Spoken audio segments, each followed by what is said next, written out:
So, one of my channel members recommended I check out a game called Who's Lila. One night, or morning I guess, at 5 a.m., when I was too tired to function but also too restless to sleep, I decided to give it a shot.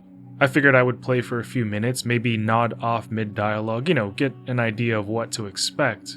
But instead, within minutes of starting, I was wide awake, staring at a face that was alive and staring right back at me through my computer screen.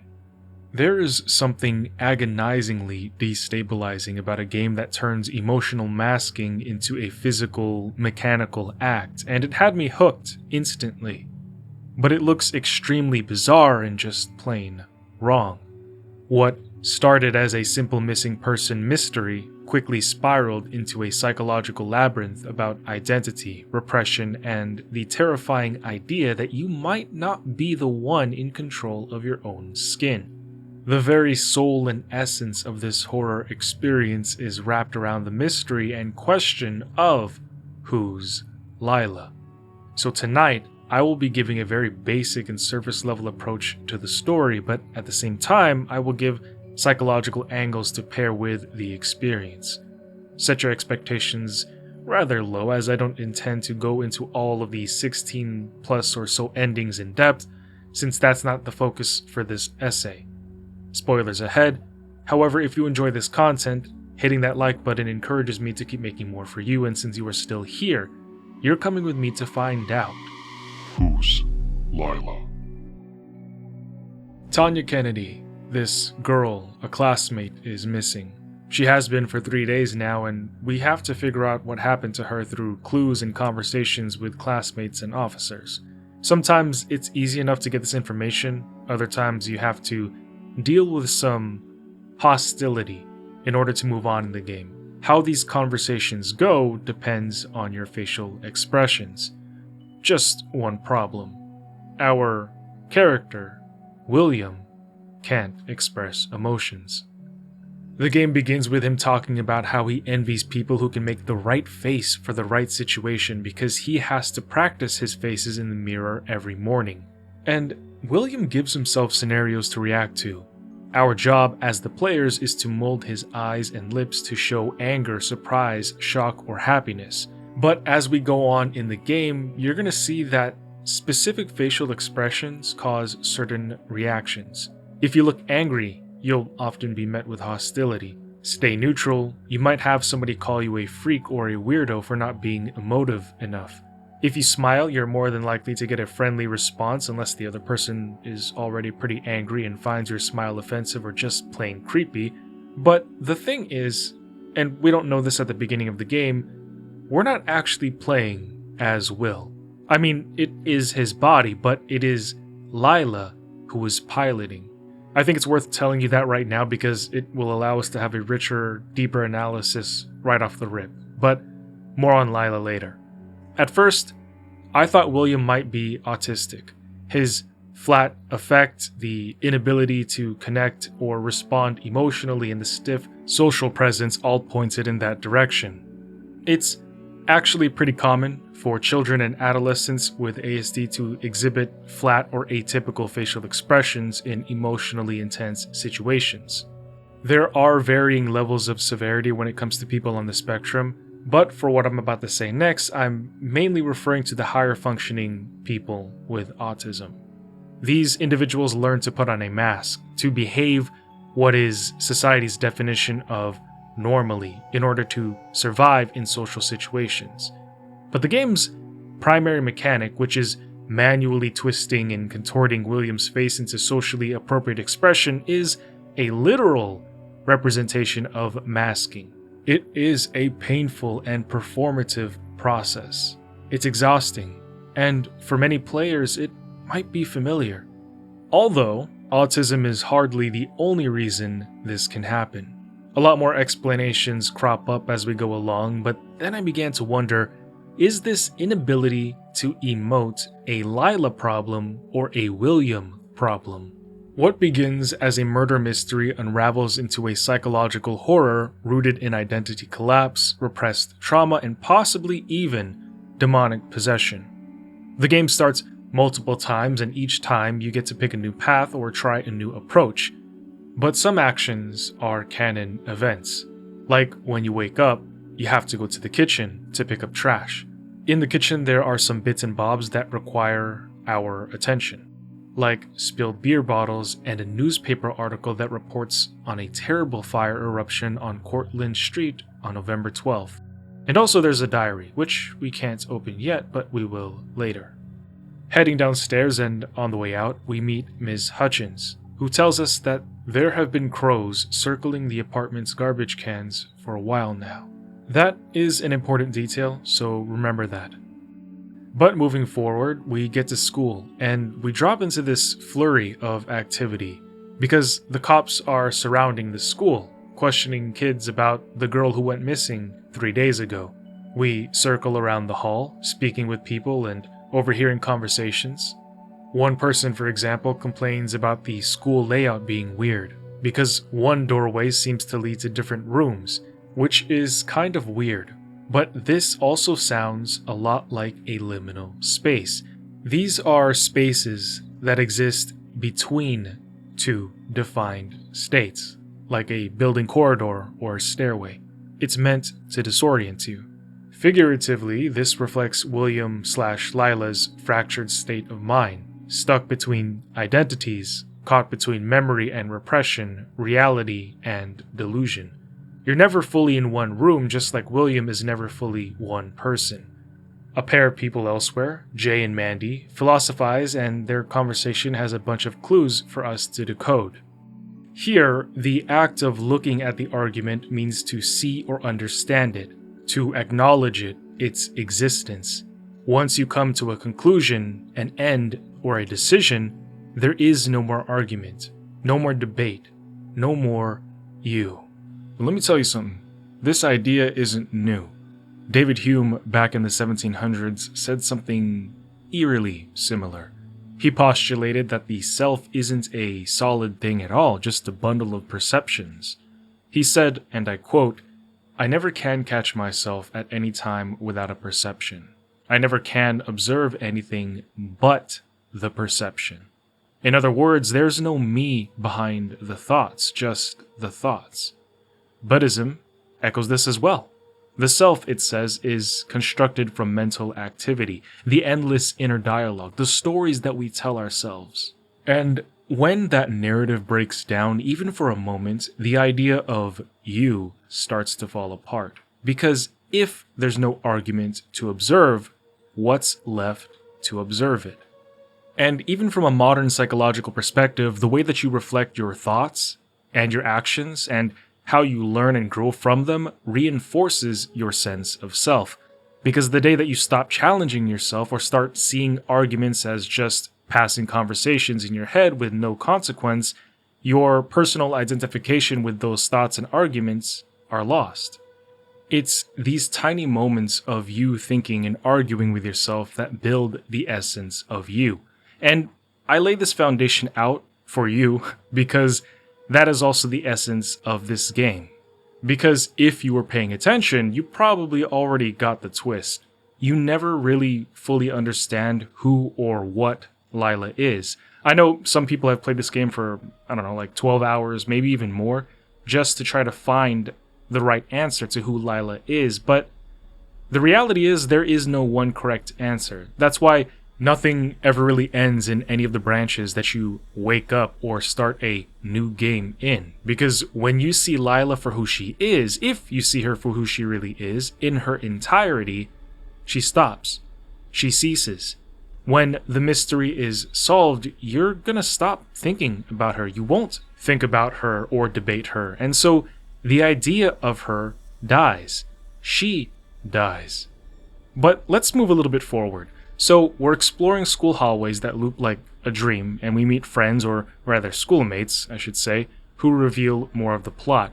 It turns out that Tanya, the girl I mentioned in the beginning, wasn't just some random girl in our class, in our school who's missing. She was last seen with us, and we were getting close.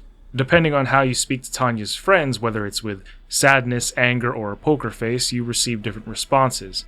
But I learned that Tanya's friend, Martha, knows too much and is off talking to the police about our relationship, which means now we have to find Martha.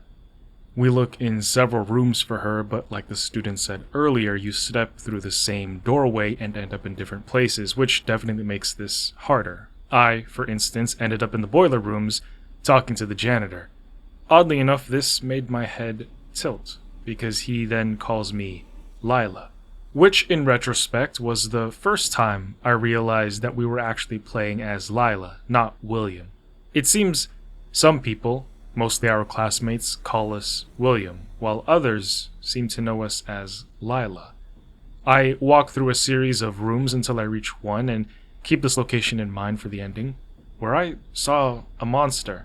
The screen prompted me to close my eyes, but if you know how I am whenever I play games, I want to see what's going to happen if I don't, so I kept Will's eyes wide open. And this brought me back to the beginning of the game, so obviously this wasn't the best idea.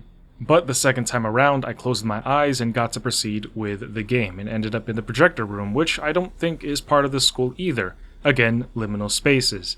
And a quick side note, I can't play liminal space horror games because I feel like those are just too creepy for me. But we seem to have navigated through doorways beyond the school now, and finding ourselves talking to the projector with the film reel attached. The projector, or the machine, calls us Lila. Interestingly enough, we call it William, and it seems that Will is somehow trapped in this machine. It, or I guess he, gives us the film reel, which the game calls the wheel. Now, in the first playthrough, I thought I had died because I made a mistake, but it turns out that was meant to happen, and this is where I understood that there were multiple endings. You have all these branched endings in tarot cards that signify each ending. Death, for example, is, well, death, and the wheel signifies the film reel and William. But this is a gross oversimplification of the cards, and I really want to uncover more of the story first before we get into some amateur tarot reading. These cards aren't rewards or tokens, but fragments, like pieces of a puzzle to build the entire narrative. So bear with me while we collect a few more cards. Also, I want to peel back another layer before we learn more of the plot. These moments, like when the janitor calls us Lila, or we call the machine William, or the tarot endings, are where the game slips out of conscious storytelling and sinks into dream logic. You see, according to Jungian psychology, the unconscious mind often expresses itself through symbols, including metaphor, myth, and archetype. In this case, every surreal scene feels like a descent deeper into William's fractured psyche. And this will keep coming up as we go on. I just want to keep that in mind as things get a bit weirder, because we're still missing a ton of context here, but luckily, I found a path that takes us through the backstory. So, apparently back in November, William was new to the school, and this was his first time partying with his new class. However, this is also where we first meet Tanya, and she seems sweet. You can feel the tension of young attraction beginning to bud, but she introduces Will as her friend almost immediately to her inner circle, and there seems to be some tension between her and her boyfriend, Michael Graves, which she elaborates when we leave the party together to go for a walk under the stars. He and Tanya have this great relationship, and she emphasizes, even vehemently at one point, that Michael is a loving and awesome boyfriend, but currently they aren't doing too great. He caught her smoking, and he doesn't like smokers. Tanya doesn't like to be controlled, but she knows that he's right too. But Will opens up next, and we learn that he lives alone. He actually works for a living, which means he doesn't take education that seriously because he can't. He is just trying to survive. His father ran away when he was a kid, and his mother died 3 years ago, but he remembers having a happy childhood with her. But Tanya has a different kind of tough life, because she has pressure from her parents to be perfect, and she's afraid of disappointing them. They believe she is a prodigy, and she feels like it's her responsibility to live up to their legendary label. But even though she tries, and she does have awards for her intellect, she believes she's not good enough, that she doesn't deserve the good friends and the good boyfriend that she has. So, taking a look at this is what can be seen as a painfully common problem of the golden child syndrome and imposter syndrome colliding. Golden child syndrome, by the way, is a more pop culture term and not an actual clinical term, but it's a pretty good summary of the issue. It usually develops in dysfunctional or high-pressure families, where one child is labeled as the exceptional one, the higher achiever, the standard bearer, the hope of the family. On the surface, it looks like praise, but in reality, it is a terrible trap. Golden children aren't allowed to make mistakes, express anger, or even say no. They grow up equating love with achievement, perfection, and performance, and their worth becomes conditional.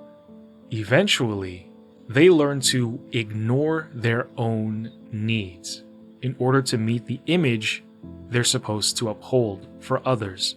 Tanya's a classic case. Her parents see her as this legacy bearer, and she feels obligated to live up to that. And the moment that she dares to slip, she won't just experience failure, she's going to be rejected. This is where imposter syndrome creeps in. Imposter syndrome is the persistent belief that your success is fake, that you're fooling everyone, and that it is only a matter of time before you're exposed. These people almost always downplay their accomplishments. They deflect praise, and they carry a constant fear of being found out. Now for Tanya, these two conditions create a vicious cycle of perfection and self-doubt. Even though she has real accomplishments and she seems like a lovely person, she feels like she's lying and doesn't deserve these good things in her life. But the sequence ends with us having learned quite a lot about these two characters. Tanya then asks William if he'd like to dance, and what follows is oddly beautiful. It's a 2-bit game, but they manage to communicate a lot with just that. Their closeness, their movements, it all conveys a certain kind of gentleness and young love.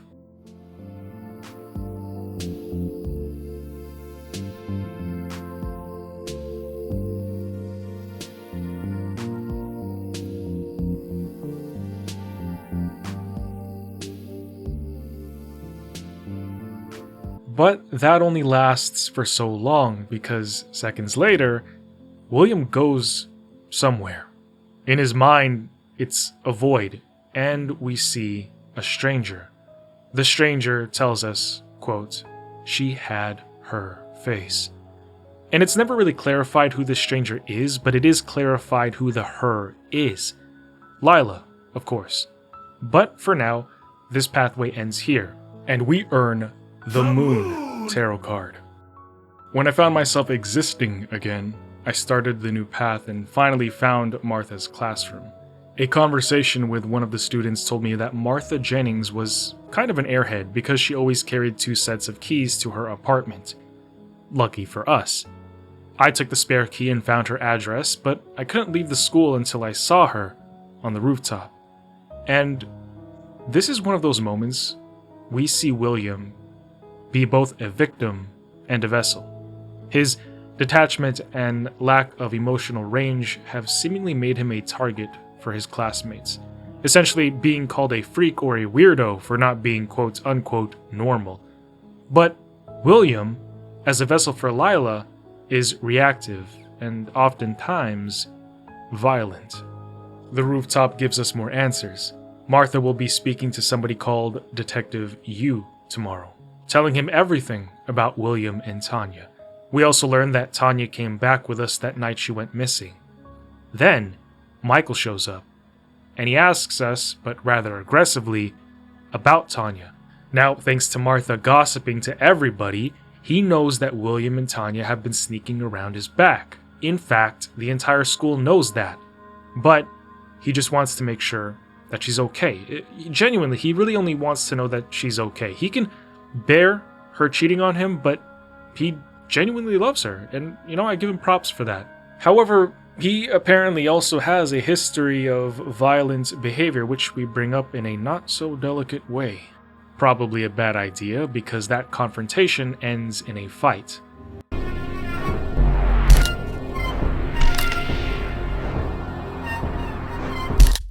And William ends up face to the floor.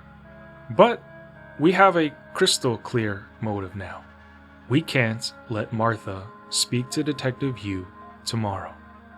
Oh wait, I just got that Detective you, the player, Detective you, small thing. As I'm reading this script, I just realized that. So I was just like, oh wow, that's pretty cool. But we get to her place, and then the screen turns a murderous red.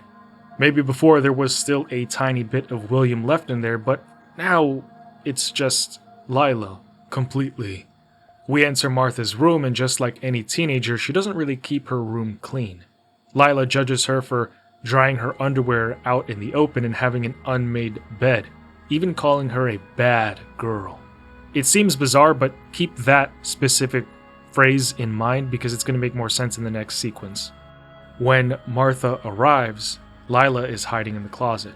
When we step out and startle her, at first she calls us William, but then there's this moment where we phase out, transform. I don't know, but for a brief second, Martha doesn't see us. She sees Tanya. But wait, let's just back it up for a moment. When Will saw Tanya for the first time, he spoke to a stranger and told him that she looks like her. Front flip to now, Martha sees Tanya here too, further substantiating my theory that the two girls, Lila and Tanya, look alike.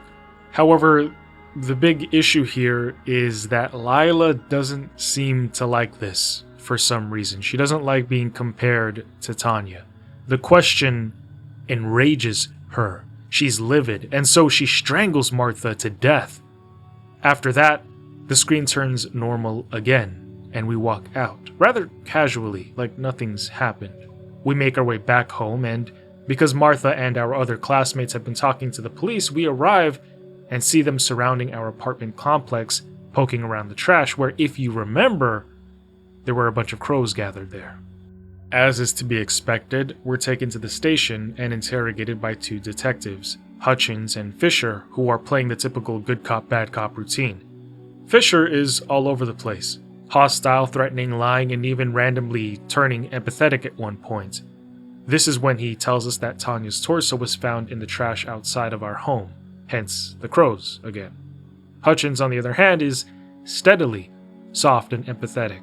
But we get to learn a lot more about Will through this interrogation, and a lot comes tumbling out, like how Will's mother was always possessive of him and jealous, how she berated a girl he liked, calling her a naughty, bad girl for being with William. But also how, as a result, William kept certain feelings to himself so as not to upset his mother, and now so many things make sense. What we have here is a textbook case of emotional incest, when a parent, often a mother, turns their child into a substitute emotional partner. It's not sexual, but it is deeply invasive. Will's father left when he was young, and it seems that his mother filled that void by clinging to Will inappropriately, making him the center of her world, but also demanding his loyalty, his obedience, his emotional availability. She was the only one he could have any of those things for. Any other woman, like the girl she called a bad, naughty girl, was seen as a threat. This kind of possessiveness can get suffocating. When a parent projects their unmet emotional needs onto a child, the child learns that their own needs don't matter. What ends up happening is the child starts hiding parts of themselves that they think might upset their parents. It's not about them anymore. It's about their parents. They're not existing for themselves. They're not trying to figure out things for themselves. They're doing everything just for their parents. So many fucked up people in this world because of their fucked up parents. But by now, if you're already well versed in this subject, you can see where this is going. This connects to a larger pattern of narcissistic parenting, where the parent uses the child as an extension of themselves, not as a separate feeling person. Although, I guess the argument could be made that, generally speaking, the purpose of an offspring is for perpetuating bloodlines and leaving legacies, but it's different with narcissistic parents in that they only see their kids as vessels for themselves. And unfortunately, Children of narcissistic parents often grow up walking on eggshells, suppressing their own emotions just to keep the peace. Now, pay attention here because this might be you. Over time, this creates emotionally repressed and dissociative adults, people who struggle to identify what they're feeling, who disconnect or go blank during moments of vulnerability, or who bury parts of themselves so deeply that those parts begin to split off entirely. It's a mind's way of trying to protect itself unconsciously. The kid is subconsciously trying to protect itself. And William is all of this. Which circles us back to what I said earlier. Autism isn't the only explanation for him. Actually, I don't even know if anybody ever pegged him for having autism. But, I don't know, maybe I'm just... You guys know how I am. I overthink things. But what I'm trying to say is that I actually think this is a form of trauma response, which has caused a condition called alexithymia. Alexithymia, Greek word that literally means no words for emotions. It affects a person's ability to identify and express their emotions, and a big key thing to note here is that they usually wait for external signals or clues to inform their reactions to situations. So you might be hearing this and thinking, oh, this sounds like autism. And it is close, but it's definitely not the same. Autism involves social communication differences, sensory sensitivities, and repetitive behaviors. But alexithymia refers specifically to difficulty identifying and describing one's own emotions. However, they do sometimes co-occur. In fact, one study found that 49.93% of autistic individuals also have alexithymia, but they are still not the same, because autism affects how someone understands others, while alexithymia affects how someone understands themselves. So, people with alexithymia can still read social cues well, but not decode their own emotions, while autistic people are more emotionally self-aware. So just to recap a little bit, because I know that was a lot of information to process, but William fits the profile of having alexithymia, not autism. He doesn't show any signs of sensory issues, repetitive behaviors, or stimming, or developmental delays. His emotional detachment isn't rooted in neurodivergence, it's tied to trauma. He's empty and performs emotions mechanically. And there's no indication of difficulty with social imagination or overstimulation. What we see instead is emotional repression, likely caused by his upbringing, which explains why he mimics feelings rather than experiences them. And whether or not you knew this, yes, people with autism can still feel the full spectrum of emotions as anybody else. But for Will, he doesn't feel those emotions, and that disconnect is central to his character, and it aligns with alexithymia brought on by psychological damage, not a spectrum condition. And that is the biggest thing, the origin. He has possible trauma from his mother, which may have caused the condition to develop, where autism is just something that you're born with, not developed. Just because Will doesn't feel emotions, it doesn't mean that he's a bad person. At the party where he met Tanya, he actually helped Martha go to the bathroom while she was drunk and sad about her ex. He listens, he's helpful, he's sweet. But he's never been really allowed to feel what he feels, which is why I think Will leans more towards having the condition and not the disorder. There's also a strong link between PTSD and developing alexithymia. Studies show that those who have been through significant or prolonged trauma are more than likely to struggle with naming or feeling their emotions, because emotional shutdown can be a survival mechanism. When something is too overwhelming to process, the brain protects itself by going numb. Over time, that numbness doesn't always go away. It becomes a long-term pattern, leaving people disconnected from their own inner world, unsure of what they feel or why, until it becomes their norm. So William is emotionally muted, eerily detached, and full of things he can't or won't say, because he learned early on that saying them might cost him the only connection that he had, his mother. And so if we're trying to just view this situation ignoring the supernatural aspects of this game, we could even say that he just created another self. But back to the interrogation, Detective Hutchins feels badly for William, so he quickly switches gears. However, this is when we get further details on the Lawrence Fraternity, a cult that we've been a part of. Now, if you remember the newspaper report from the beginning of the game, you know that a building on Cortlandt Street was burned down. It turns out that that was the building the cult used to gather in. We learn that the Lawrence Fraternity worshipped Lila, or summoned her, or became her. And one might say this is the point where we just have to respect the horror and probably the otherworldly aspects of this story. Or do we? More on that soon, but the game never really gives a clear answer, which of course is the point.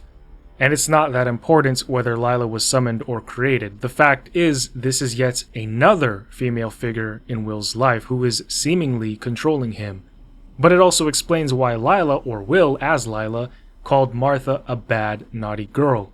These thoughts are really his mother's dialogues bleeding through him. At this point, we get a flashback of Will and Tanya lying in bed together. But Will asks Tanya if she is, in fact, Lila. Tanya is understandably confused and asks, "Who's Lila?"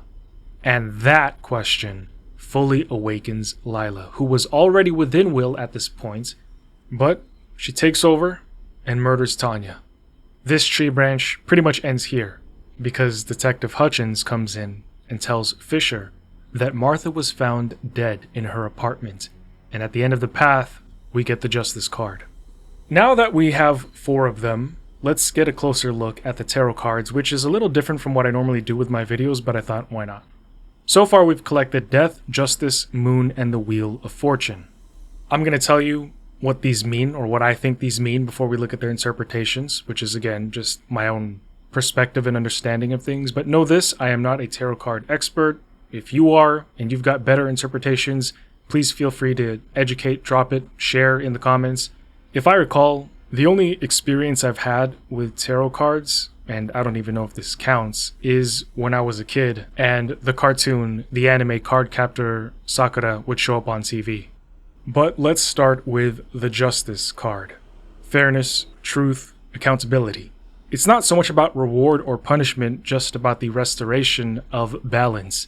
Someone has to answer for what's been done, and eventually the truth catches up. In-game, we receive the card as soon as they find out Martha is dead. Now, because Martha has already told the police about Will, and hours later she was found dead, it becomes obvious to the detectives what might have happened. Plus, there was an eyewitness, somebody who lives in the apartments, who had a interaction with Lila, Will.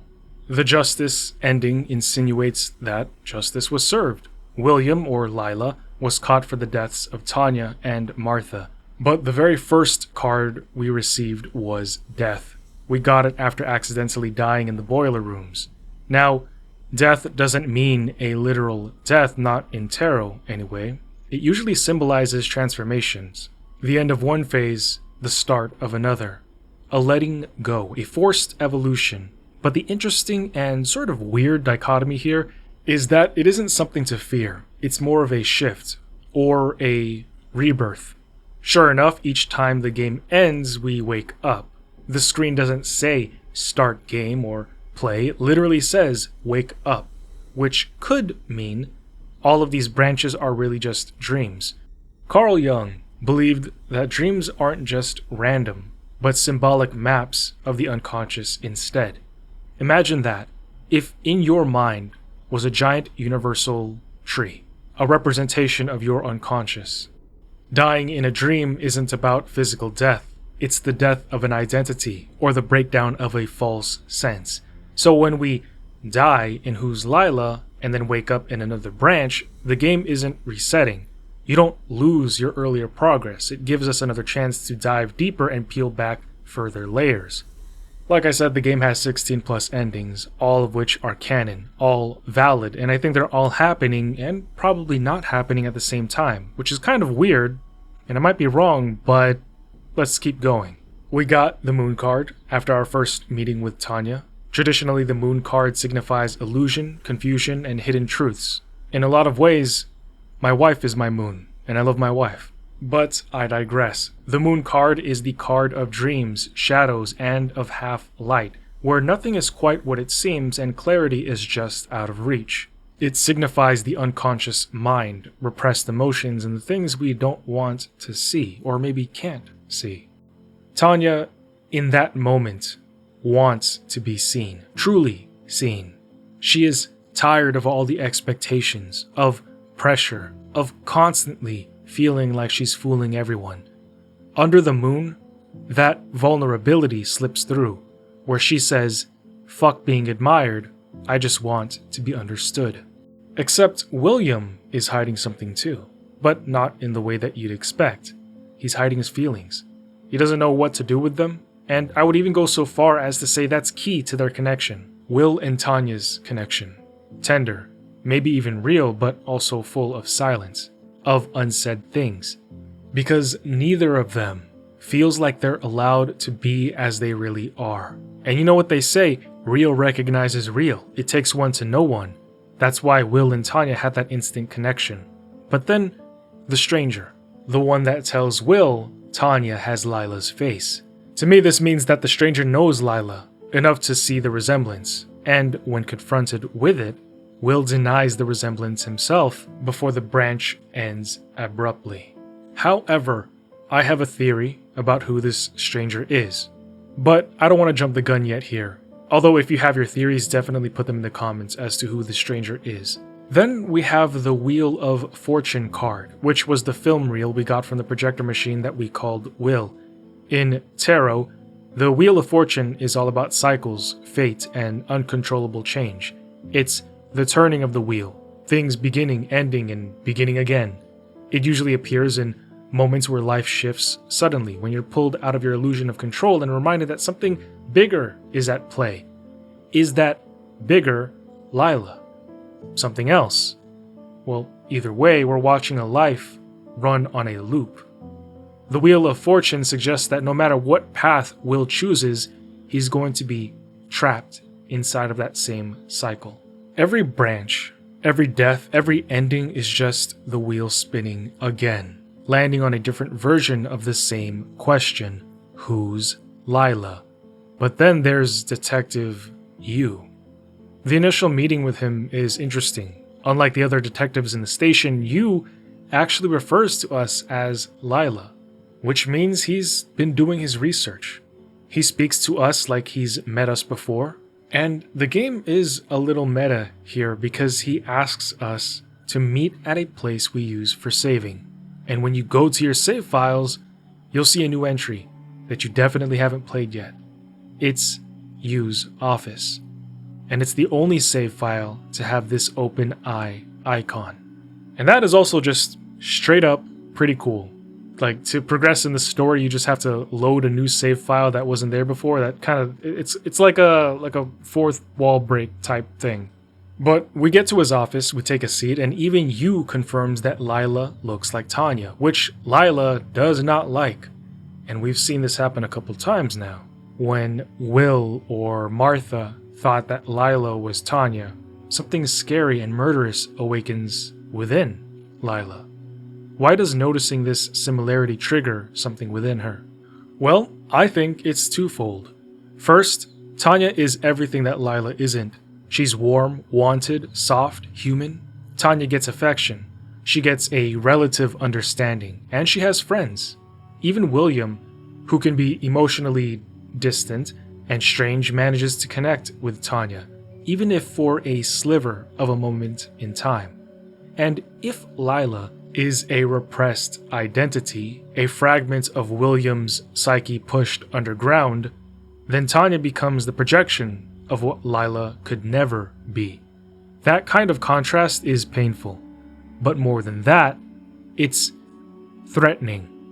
Because Lila isn't seen for who she is, she is only seen as a simple reflection of Tanya, and she hates that.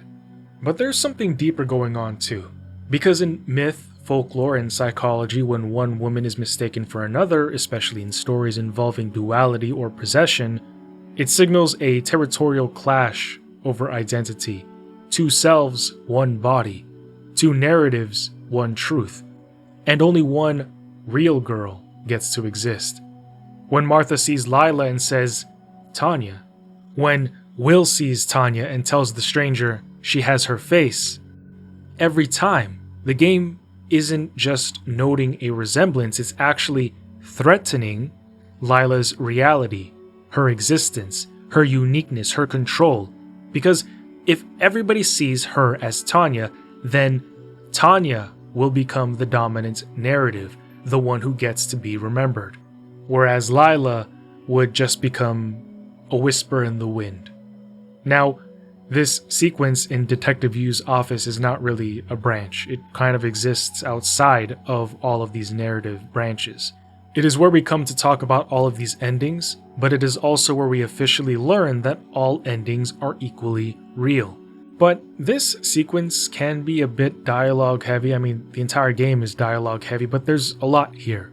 And you kind of have to be a real narrative nerd and spend quite a bit of time to decode it and digest it. But I'm trying to do my best while spending hours upon hours and still kind of trying to manage my slightly unhealthy addiction to Marvel Rivals.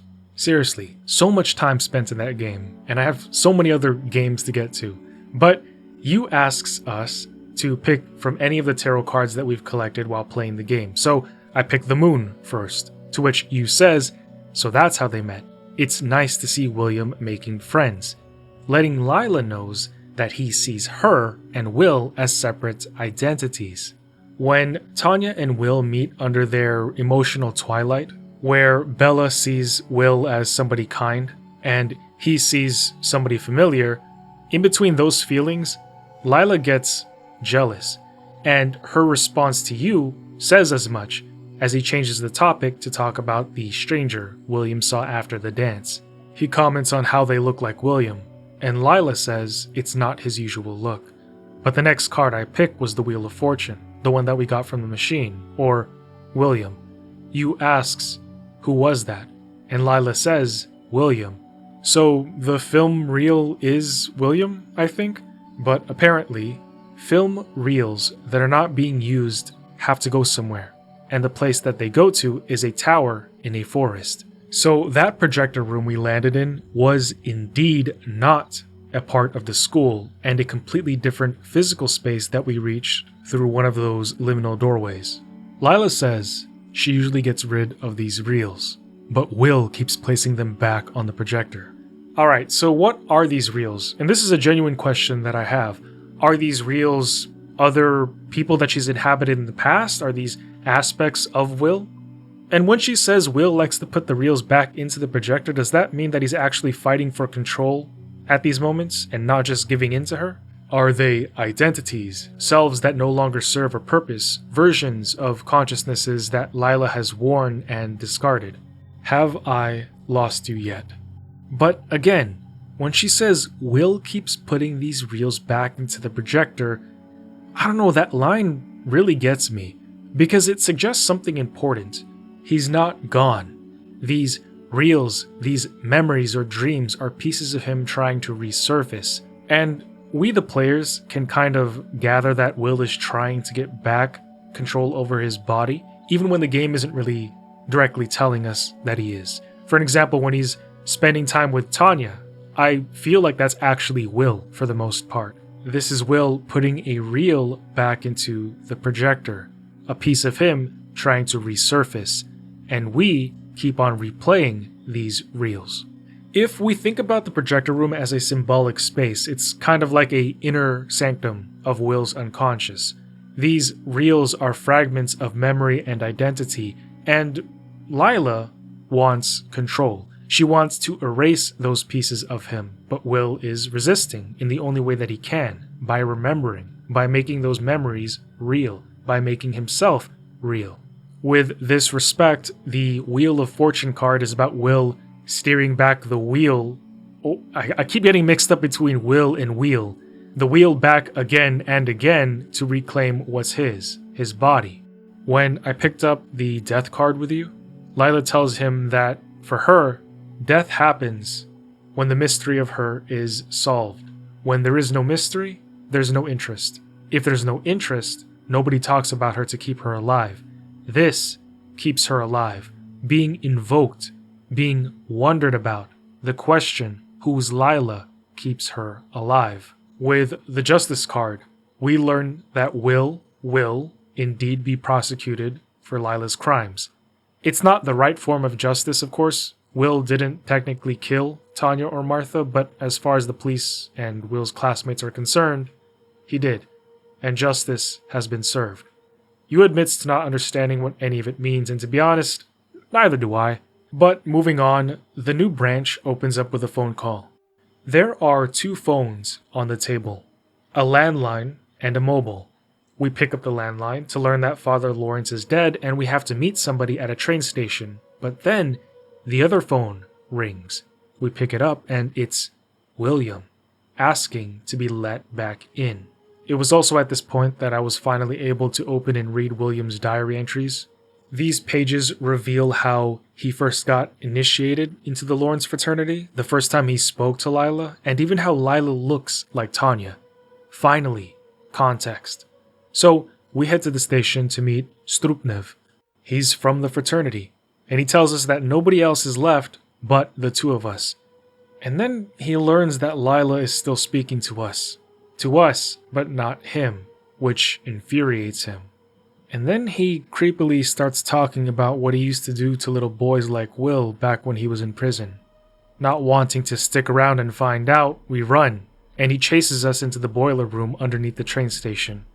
Throughout the chase, he cries out to Lila, begging her to leave Will's body and to inhabit his.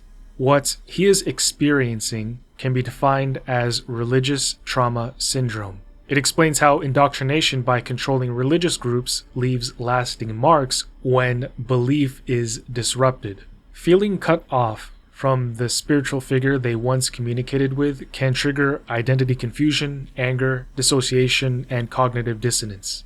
In Strupnev's case, when the entire cult he was a part of dies in a blaze, when he learns that he's been shut out by Lila, angry doesn't even cover how he feels.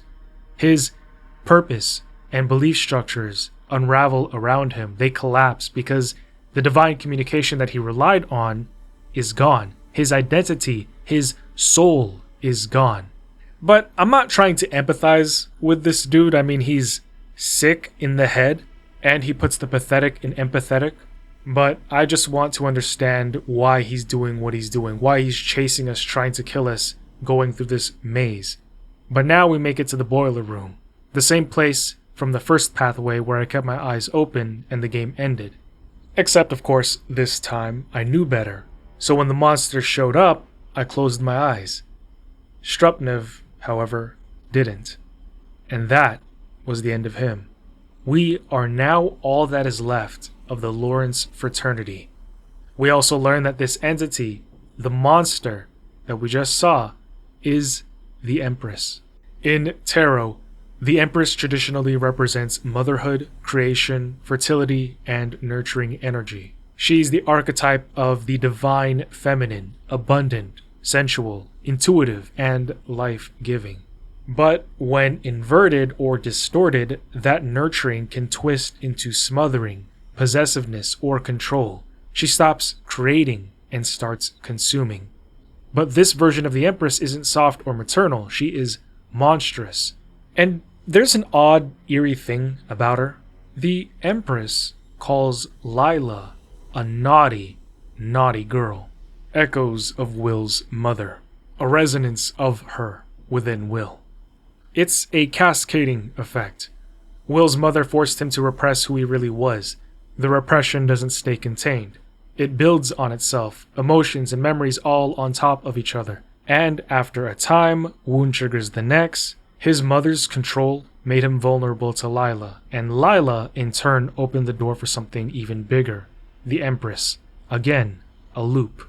Every layer of suppression made Will a little more hollow, a little more distant from himself, until eventually there wasn't enough will to fight back.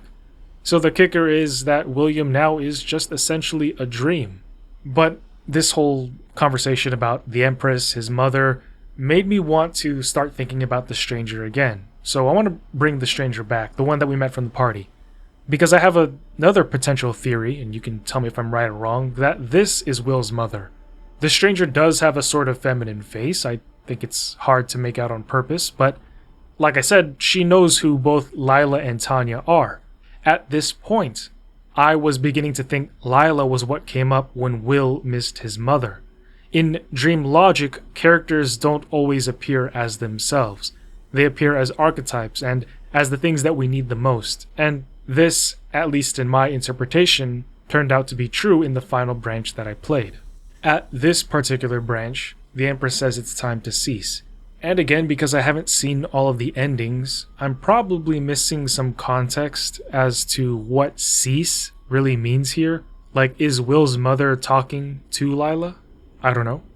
We do know that Lila won't ever stop, so it's difficult to pin down one explanation, but let me know if you've played the game and have a theory or just know the answer.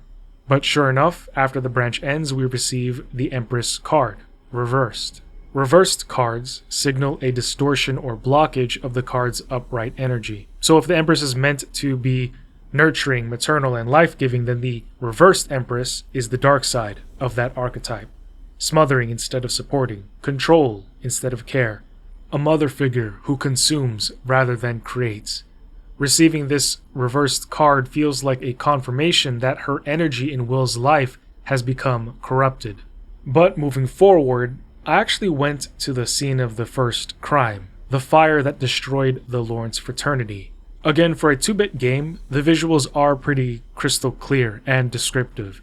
The eerie hallway, the ashes, the destruction, it's all so apparent. This is where it all happened, where the gathering invoked Lila and began speaking to her. In Will's diary earlier, we read that Lila speaks differently to different people. For Will, having lost his mother and being lonely, Lila must have manifested as the voice of his mother or another version of his mother. It gets so weird and complex, but then I started thinking, what must Lila have been to others? A mother, a lover, a sister, a friend, a god? Did she take on whatever role you needed the most? Is that why losing her made Strupnev go mad? Walking around the Cortlandt Street apartment, we see instructions to contact him, which is interesting because we've been dealing with female authority figures this entire time.